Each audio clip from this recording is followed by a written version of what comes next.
బేసిక్గా సాధారణ ప్రజలకు అర్థం కాని భాషల్లో రాజకీయ నాయకులు మాట్లాడుకుంటూ అధికార విపక్షాలు ఇప్పుడు దేశ బడ్జెట్ బాగుంది కానీ రాష్ట్ర బడ్జెట్ బాగాలేదు, ఇది వైసీపీ చెప్పేది.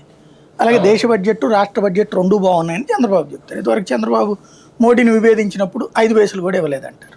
కాబట్టి రాజకీయాలు పక్కన పెడితే ఈ బడ్జెట్ని చూడాల్సిన పర్సెప్షన్ డిఫరెంట్. ఇదివరకటి రోజుల్లో అంటే అసలు మోడీ వచ్చాక బడ్జెట్ విధానం పూర్తిగా మార్చిపడేశాడు. ఇదివరకు ఏంటంటే ఇండస్ట్రియల్ ల్యాబీలు ఏ ల్యాబీ డబ్బులు ఇస్తే ఆ ల్యాబీకి సంబంధించి రూపాయి మిగుల్చుకునేటట్టు ఆ రేట్లు పెంచేవాడు. ఏ ల్యాబీ డబ్బులు ఇవ్వదో వాటిది ధరలు తగ్గించేవాడు. అప్పుడు రూపాయి పడిపోయేది, వాళ్ళకి నష్టం జరిగేది.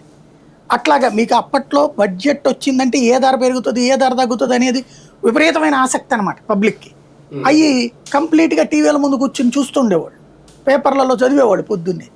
ఇవాళ రోజున అసలు అవసరమే లేదు కదా మోడీ వచ్చిన తర్వాత. ఇదివరకు టీవీలు లేని రోజుల్లో అయితే పేపర్లు చూస్తే కానీ తెలిసేది కాదు, ఆల్ ఇండియా రేడియో వినేవాళ్ళం ఆ రోజుల్లో.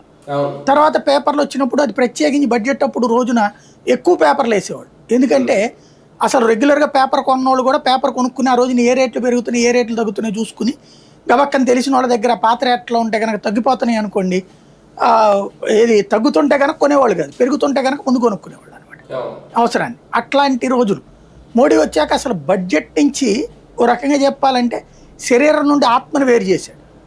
ఆ ఆత్మ అనేటటువంటి